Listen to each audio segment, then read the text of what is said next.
Vamos a ver cómo algo tan simple como una bebida y un nuevo tipo de local fueron capaces de darle la vuelta por completo a la sociedad hace cientos de años. Es una historia de verdad fascinante. Hoy en día, si queremos saber algo, lo tenemos al instante, pero imaginemos por un momento el siglo XVII. Sin móviles, sin teles, ¿cómo te enterabas de las cosas? Pues la respuesta, sorprendentemente, está en un lugar que funcionó como el Internet de su época.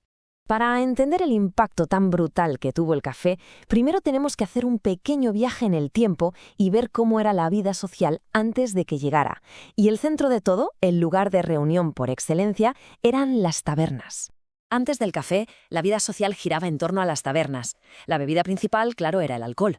Esto creaba un ambiente, pues, ruidoso, a menudo caótico y desde luego no muy enfocado. Pero entonces llegó una bebida nueva que lo cambió todo. El café no solo sabía distinto, hacía que la gente se sintiera distinta. De repente tenías a la gente alerta, con la mente despejada y lista para conversar. El café aterrizó en Europa en el siglo XVII. Y no fue solo un sabor nuevo en el menú, fue, y no es una exageración, una forma completamente nueva de pensar y de relacionarse. Y lo más interesante es cómo se diseñaron estos sitios. Nada era al azar. Las mesas eran grandes y compartidas, lo que casi te obligaba a hablar con desconocidos.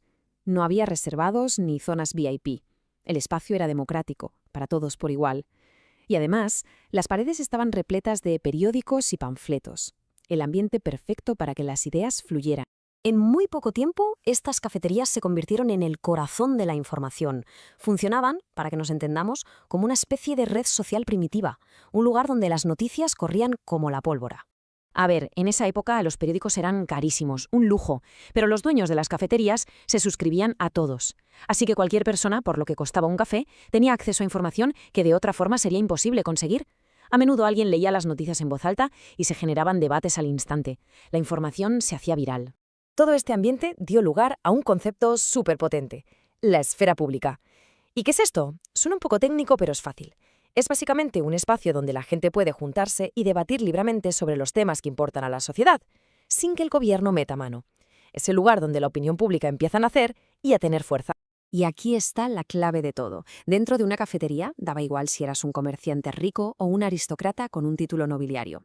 Lo único que importaba era la fuerza de tus ideas. Si tu argumento era bueno, convencías a los demás. Esta mezcla de gente de distintas clases sociales, debatiendo de tú a tú, era algo totalmente revolucionario. Así que tenemos mentes despiertas gracias a la cafeína y un flujo de información constante. ¿El resultado?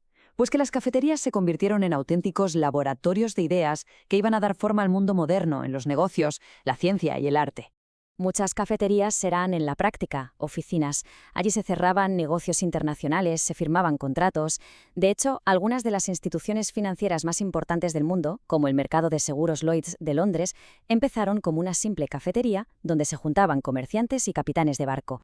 Pero ojo, que no todo era dinero y negocios, también eran el epicentro de la cultura y la ciencia. Los científicos debatían las últimas teorías, a veces hasta con demostraciones en directo. Escritores como Voltaire o Rousseau pasaban horas allí. Eran, de verdad, incubadoras de creatividad y conocimiento. Ahora, es curioso porque la cultura de las cafeterías no era la misma en todas partes. Cada ciudad tenía su propio estilo. En Londres, por ejemplo, se centraban en los negocios. Las llamaban universidades de apenique, porque por el precio de un café salías con una lección aprendida. En París, en cambio, el rollo era más filosófico.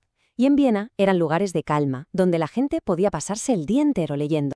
Vale, está claro que esa edad de oro de las cafeterías tradicionales llegó a su fin, pero su influencia, lo que nació allí, sigue muy, muy presente en nuestro día a día. ¿Y por qué desaparecieron? Pues fue una mezcla de cosas.